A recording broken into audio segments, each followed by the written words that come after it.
ఒక్కసారి కొమ్మూరి గోల్డ్ కి కాల్ చేయండి. తాకట్లో ఉన్న మీ బంగారాన్ని విడిపించి మార్కెట్ ప్రైస్ కి వాళ్ళు కొనుక్కుని మిగతా డబ్బులు మీకు ఇచ్చేస్తారు. వెల్కమ్ టు మన టీవీ. వస్తున్నా వచ్చేస్తున్నా అంటూ ఎప్పటికప్పుడు నియోజకవర్గానికి సంకేతాలు పంపుతున్న ఆ మాజీ మంత్రి ఎందుకు లేట్ చేస్తున్నారు? ఒక ఉమ్మడి జిల్లా మొత్తం మీద వైసీపీ రీఛార్జ్ అయితే ఆ ఒక్క సెగ్మెంట్లో మాత్రమే నాయకుడి కోసం ఎదురు చూడడానికి కారణం ఏంటి? అటు టీడీపీ కూడా కమ్ వెల్కమ్. మరి మీరు ఎంత త్వరగా వస్తే మా టార్గెట్ అంత త్వరగా పూర్తవుతుంది అంటుందా? ఎవర నాయకుడు? సొంత క్యాడర్తో పాటు ప్రత్యర్థులు కూడా ఎందుకు ఎదురు చూస్తున్నారు? కృష్ణా జిల్లా గుడివాడ కాన్స్టిట్యున్సీ ఇక్కడ నుంచి వరుసగా 4 సార్లు ఎమ్మెల్యే అయ్యి మంత్రి కూడా పనిచేసిన కొడాలి నాని గురించి ప్రత్యేకంగా చెప్పుకోవాల్సిన పని లేదు. సో వైసీపీ హయాంలో 2019 నుంచి 2024 మధ్య ఎదురు లేదన్నట్టుగా వ్యవహరించారు కొడాలి. అప్పట్లో టీడీపీ చంద్రబాబు ప్రస్తావన వచ్చిన ప్రతిసారి నోటికి బాగా పనిచెప్పేవారన్న విమర్శలు ఉన్నాయి. దీంతో టీడీపీ క్యాడర్ హిట్ లిస్ట్లో కొడాలి నాని టాప్ ప్లేస్లో ఉన్నట్లు కూడా చెప్పుకుంటున్నారు. ఇక 24 ఎన్నికల్లో టీడీపీ గెలవడం, అదే సమయంలో పార్టీతో పాటు ఎమ్మెల్యేగా నాని ఓడిపోవడం లాంటి పరిణామాలతో నియోజకవర్గ రాజకీయం ఒక్కసారిగా మారిపోయింది. కొడాలి మీద కొన్ని కేసులు బుక్ అయ్యాయి.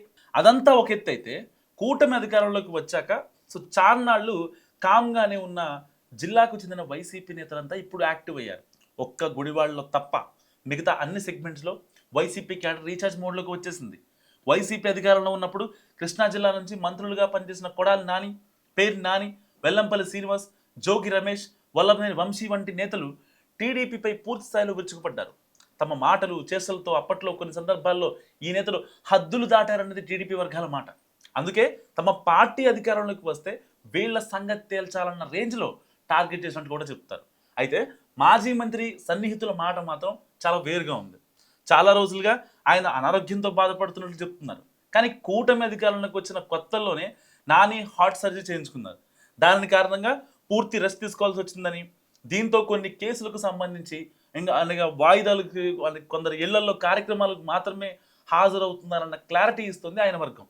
సో గతంతో పోలిస్తే ఇప్పుడు పరిస్థితి కాస్త మెరుగుపడిందని, వారంలో 2 రోజులు నియోజకవర్గంలో ఉండి పార్టీ నేతలతో మంతనాలు జరుపుతున్నట్టు కూడా వివరిస్తున్నారు నాని సన్నిహితులు. అయితే ఇప్పుడున్న పరిస్థితుల్లో ఈ 2 రోజుల రాజకీయం చాలదన్నది గుడివాడ వైసీపీ క్యాడర్ మాట.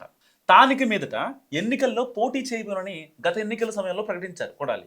కానీ అదంతా గతం. ఇప్పుడు పరిస్థితులు మారాయని, వచ్చే ఎన్నికల్లో ఖచ్చితంగా ఆయన నిలబడతారని అంటున్నారు సన్నిహితులు. కాకుంటే యాక్టివ్ పాలిటిక్స్ చేయడానికి కొంత సమయం పట్టవచ్చని కూడా చెప్తున్న పరిస్థితి. మరోవైపు అధికార పార్టీ కూడా కొడాలి యాక్టివ్ పాలిటిక్స్ చేస్తేనే బెటర్ అని ఎదురు చూస్తుంది. ఆయన నేరుగా తిరుగుతూ ఉంటే ఎక్కడో ఒక చోట తమకు దొరక్కపోతారా, తమ టార్గెట్ రీచ్ అవ్వకపోతామా అనుకున్నట్టు కూడా తెలుస్తుంది. సో ఆ కోణంలోనే ఆయన రీఎంట్రీ ఎంత లేట్ అయితే మేమంతా డిసప్పాయింట్ అవుతామంటూ సటరికల్గా మాట్లాడుతున్నారు టీడీపీ నాయకులు. మరి గుడివాడ వైసీపీ క్యాడర్ మాత్రం వాళ్ళ సంగతి వదిలేయండి, కమాన్ మీరు గేరు మార్చేయండి అంటూ నాని కోసం ఎదురు చూస్తుంది అక్కడ వర్గం. సో ఈ పరిస్థితుల్లో రాబోయే రోజుల్లో గుడివాడ రాజకీయం మంచి రసవత్రంగా మారే అవకాశం ఉందని అంటున్నారు పొలిటికల్ పండిట్స్. సో మీరేమనుకుంటున్నారు ఈ వీడియో గురించి? మస్తుగా కామెంట్ చేయండి. చూస్తూనే ఉండండి మన టీవీ.